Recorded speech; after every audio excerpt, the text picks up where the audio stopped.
Hi everyone, it's Matt here with another video. Today I'm going to help you find a role that fits you best. I will give you guys a short explanation of every role, but I'm not really going into detail because otherwise the video will be way too long. So in other words, I'm going to say what you can expect in every role very briefly so that you know what role you might be good at. We're going to start off with the top lane. Top lane is mostly played by tanky or bruiser champions. Champions that are really strong in the top lane at the moment are Jax, Nessus and Renekton. These are just a few examples of what champions that are strong at the moment, so that you guys have an idea of what kind of champions you can play in the top lane or what champions you might be facing. Top lane is also referred to as an island. The main reason why people call it an island is because the jungler is going to focus more on the bot and the mid lane instead of the top lane. This is because control over the dragon area is much more important during the laning phase than control over the baron area. In other words, you will be on your own most of the time in the laning phase. So, if you prefer to be on your own most of the time and you like to play bruiser or tanky champions, then top lane can be the lane for you. The next role we are going to discuss is the jungle. The jungle role can be played by almost any kind of champion. You just need to be able to sustain yourself in the jungle so that you have enough health left to gank and help other lanes. Champions that are really strong in the jungle at the moment are Evelynn, Rammus and Shyvana. Again, these are just examples so that you kinda know what champions you will be facing in the jungle. The hardest thing about jungling, in my opinion, is keeping a clear view of what's going on the map. Junglers need to support players in lane that need it most at the time, and they also need to be aware of where their opponents are.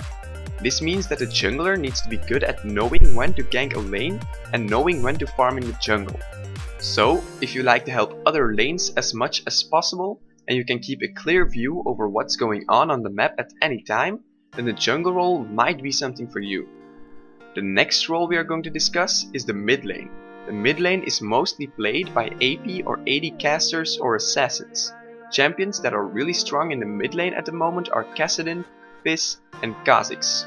These champions often intend to burst down their opponents instead of doing continuous damage to kill them. One of the things that a mid laner needs to be good at in order to be effective is roaming. Mid laners can carry games very hard just by snowballing other lanes. Roaming can be extremely difficult to learn because leaving your lane will put your tower in danger. You need to know when to roam and when to just stay in lane and farm. If you want more detailed information about the mid lane, then you should check out my basic mid lane guide. So, if you are good at roaming and snowballing other lanes, or you just like to play AP or AD casters or assassins, then you should definitely try out the mid lane. This brings us to the AD carry role. This is also the role that I play the most. This role is always played by ranged champions that scale with attack damage. Champions that are really strong as AD carry at the moment are Sivir, Jinx and Lucian.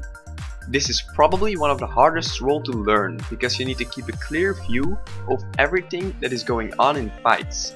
If you can't keep a clear view of everything that is going on in a fight, you won't be able to position correctly and this will lead to you getting killed.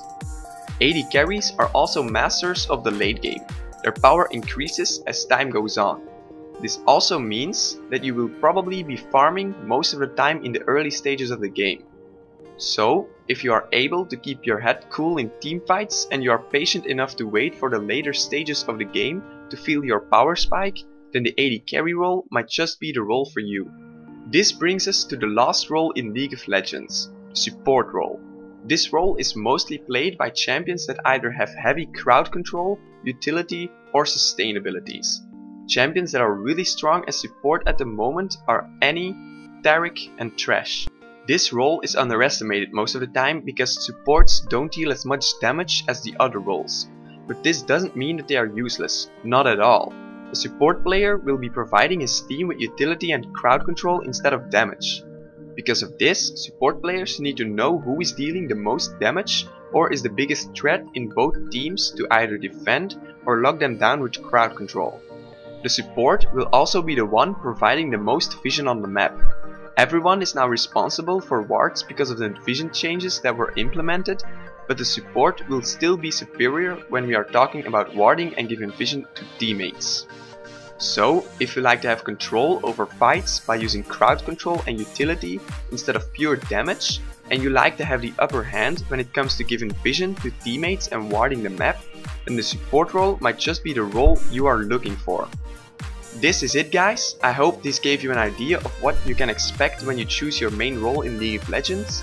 If you liked the video, then please like and share the video and subscribe to my YouTube channel to see more of this awesome stuff in the future, and I'll see you guys later.